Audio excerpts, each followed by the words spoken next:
Well, the whole Grand Canyon thing is bananas. Like, there's areas of the Grand Canyon you cannot explore. You cannot go, you cannot fly over, Right. and you can't fly under the rim. Yet when you go to those bad places, suddenly a white plane flies over under the rim, black helicopters show up. I showed on my episode. I show the Yes. black helicopters showing Yes. up. Like they do show Yeah.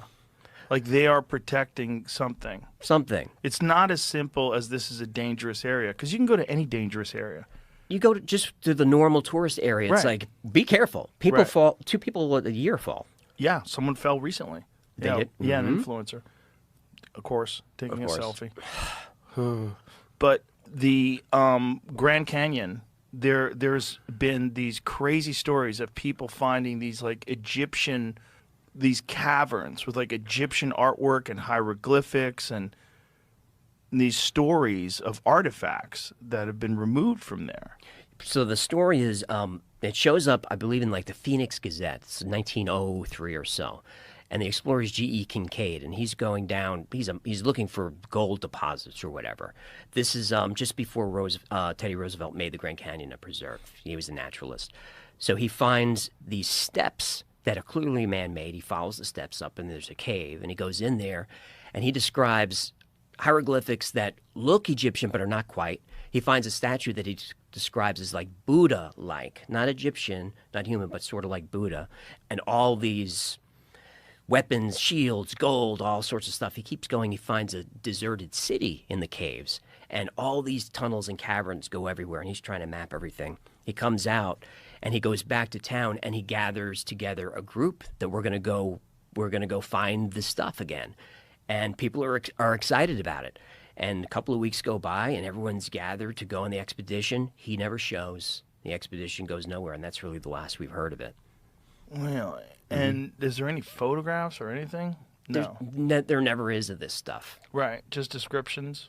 Just a great story. Well, the great part of the story is the fact that you actually can't go there. And the idea that there's an area where the military is protecting people from being foolish, that doesn't make any sense. Nobody asks why. Right. Like, nobody asks why. It really bothers me about that story and all of these, whether it's disclosure or whatever. I don't hear anyone asking why. Well, they won't let us. Well, who's they? Right. Someone's in charge of stuff that's not the president Right. or Congress. So who is it? So, Is it possible there's some sort of a government installation down there somewhere? It's all going to be woo-woo conspiracy stuff, or it's real, or G.E. Kincaid found something and someone got to him. But if G.E. Kincaid found something, why would they want to hide some ancient civilization discovery, particularly in the early 1900s? Like, why? For what reason? I don't know why Graham Hancock is marginalized now. Right, but that wouldn't you think that there's like less of a grip on that stuff in the 1900s, the Yes. early 1900s? I would think so. Yeah. So my guess would be treasure and money. That would be my guess. Is it shows up in the paper, the government goes down there like, there's a lot of stuff down here. Let's grab it, send it to the Smithsonian, who keeps 99% of the stuff under wraps. They have a billion items that nobody can see, and then that's the end of it. Yeah, but what the fuck? Which I would love to know the official reason. See if you can Google. Is there an official reason why you're not allowed to go to certain areas of the Grand Canyon? They use a VPN there, brother. The story, I was looking at an article about the original article, and it says that the two guys mentioned might not have even existed. Right. There's no evidence of them. G.E. Kincaid? And Right. another guy named S.A. Jordan. Oh, so it might be just a story that someone printed? Some horseshit? Yeah, when I was looking into one of these things before, I found something explaining that back in the early 1900s, when newspapers were a really popular thing to read, I don't know if it was like a game or if there was actual prizes people would play or like amongst themselves to try to get fake stories printed. If you could get the craziest story printed, you win like $500 or. I might be wrong, but I think Jordan was connected to the Smithsonian, at least according to the story. I pulled this from the Smithsonian debunk, which, I mean, obviously they would if this is the way we're going to go with it, but them debunking this, and they gave two links, one to the original 1909 article and one to a 2008 update, and that's where I was pulling that from. I don't trust the Smithsonian. They're exempt from all kinds of stuff. Yeah? Well, like there's a law passed not too long ago that if you have Native American artifacts that are important to that culture, especially burial artifacts, they must be returned. Unless you're the Smithsonian, then They're allowed to hold on to then them? you can make a case that you don't have to give it back. How do they have so much power? It's a government agency. Smithsonian is a government. Oh, well, I didn't even know. I thought it was a private agency. So there's no official story as to why this area of the Grand Canyon is off limits. For your safety, The is all forbidden zone, they call it. Yeah, it's all I can find. That's I'm looking fucking into weird. that. That's fucking weird. That this story comes from the very area that's forbidden. That's fucking weird. I think What are the odds? I know? don't believe in coincidences, so a lot of these stories come from places you just can't go Has anybody tried to hike in? all the time, wear or camo? raft in Yeah, did they get busted? and busted, yeah, and arrested. Really? You could find Fuck, you could man. find online. I wish I knew the names of a team that went up there. That's who found the black helicopters, and I used them in the video, and I credit them. So you can find their videos. They're up there for an hour and a half, trying to find stuff. And what they found up in that forbidden zone is anchored into the ground a giant hook, Right. or like a loop. Yeah. Like, I what saw would that. you use that for? And that would be to rappel down. That's the only reason that would be there. There's no explanation for what is this. They also found artifacts from that era, from the early 1900s, artifacts that people were there. So it's possible that they rappelled that, like they might have been standing right above that entrance. And there are reverse angles of that rock face that look a little weird. It could be pareidolia, but What's pareidolia? pareidolia is the mind's ability to see objects in random noise. You know, it's something we evolved to, to see predators in the forest. That's why if you see a cloud that looks like a Abraham Lincoln, Right. it's not Abraham Lincoln. It's pareidolia. But debunkers will always fall on pareidolia. So like the real believers, they hate that word. God, that would be. Imagine. Everything would have to be rewritten.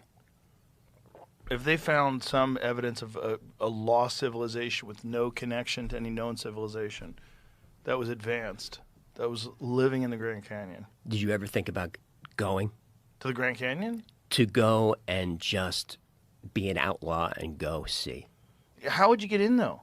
I mean, if they have black helicopters and they're scanning the sky or scanning the ground with some sort of a drone or a plane, how many of these crashed crafts do you estimate there are that human beings have recovered? More than 10. More than 10. More than 10. How many of them are in possession of people in the United States? I meant more than 10 in possession of the United States. What about worldwide? Worldwide, Do we have any data on that? we have data, but it's classified. There's no way to really talk about it. But so there's more, though. You could safely say it's not just the ones in the United States. Not just the ones in the United States, and these. Are they equally distributed? I actually I don't know for sure in terms of data. I mean, we have our best data, of course, on our own retrievals.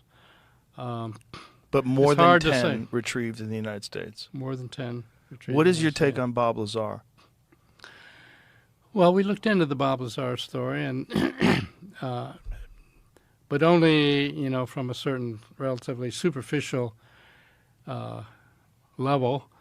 Looked at we found out what his clearance levels supposedly were, and so on, which came back saying it was not high enough to be doing what he says he was doing.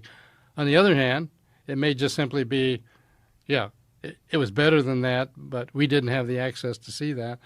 So when I hear his physics descriptions, it's a puzzle. It seems not exactly as I would anticipate might be the technology behind the craft, but I can't absolutely write him off. So it's an enigma, and I don't have any hard data to prove one way or the other. So it's I know you've talked to him. And, Yeah. It's a fascinating puzzle. It is a fascinating puzzle. Because that would be the place, S4 would be the place where they would do that kind of work. I mean, if you wanted to do something like that in complete privacy and secrecy, you'd do it in the middle of the Nevada desert, very protected. That's true. Right. Outside of Area 51. So even when people that have high clearances go and say, well, tell me about this. What's behind this? Who knows? If it's a special access program, an SAP, it might be, say, no, we're going to tell you that, he didn't do anything of significance here. In fact, he might have done something of significance. There's just no way of telling from the outside. Yeah. Yeah. So the actual generator, the thing that powers the craft that Lazar talked about, what was your take on that? This idea that it was element 115, that when it encounters high radiation, it has some sort of an anti-gravitational effect, some warp effect. Well, there are two aspects. One is, what is the material or mechanisms that generate the effects? And then the other is, are the effects being described reasonable descriptions of the kind of effects you think are associated with such craft? On the element 115, as you know, in the general scientific community, we've seen element 115, but it's very short-lived. So it's hard to evaluate that, and at this point, there's no evidence that's it. But his description of the anti-gravity effects and so on, that's an area that is well described as what you might expect. As it turns out, in that series of 38 papers, one of my own papers that I provided was one called Space-Time Metric Engineering. And when the pilots came to me and said, drops down, takes off, right angle turn at Mach 10, this is way beyond our physics. And I said earlier, I think it's not beyond our physics, beyond our engineering. But what I did on the physics level was all of our electronics that we have here, for example, this microphone, the recording that you're making, and so on, that's all based on electromagnetic kinds of technologies, all of which come out of Maxwell's equations. Maxwell's equations, Clerk Maxwell way back in the 1800s developed the equations for electromagnetism, and basically any kind of electromagnetic device, you name it, Wi-Fi, whatever, can be traced back to his equations. So what I said to myself was, okay, we have these apparent craft operating with this unbelievable kinds of activity. Is there any way to account for that in our physics? Well, it turns out. So what I did, I took a sheet of paper, and the left-hand side of the paper, I wrote down all the weird effects that have been claimed. Right angle turn at Mach 10. I got close to the craft, and suddenly it wasn't the same size as it seemed to be when I was further away. It was a certain color, but when I got close to it, it was a different color. All these weird things. To me, the weirder the better, because if somebody was just making up a BS story, they want it to sound rational. So you don't come up with things like, well, I got in the craft, 5 minutes went by, I came out, and 2 hours had gone by. I mean, you're just not going to make that up. Then on the right-hand side of the piece of paper, I said, okay, we have Einstein's equations in general relativity, and we use them to talk about black hole mergers or neutron star mergers or whatever. And all these things are massively energetic events. Suppose I could engineer Einstein's equations the way we engineer Maxwell's equations for electromagnetic effects. What would I expect to see? And I find out I got a hand-in-glove match between what was claiming to be observed and, what Einstein's equation, if you could engineer them. Well, why can't we engineer them? Well, what we know today is the energy density required to engineer those equations is just way beyond our ability to do so. So, can you give me a comparison to what the energy requirements or something like that would be like? Yeah, people have in fact Alcubierre warp drive. I don't know if you've heard of that, but a Miguel Alcubierre was a researcher in general relativity and kind of a Star Trek fan and so on. he said, I wonder if we could really have warp drive. And so he used Einstein's equations to say, okay, under what conditions could we do a warp drive? And he actually came up with solutions from out of the equations. Okay, what would it take to drive that? Oh, it would be hundreds of times more than the energy of the sun. I mean, just out of sight energy.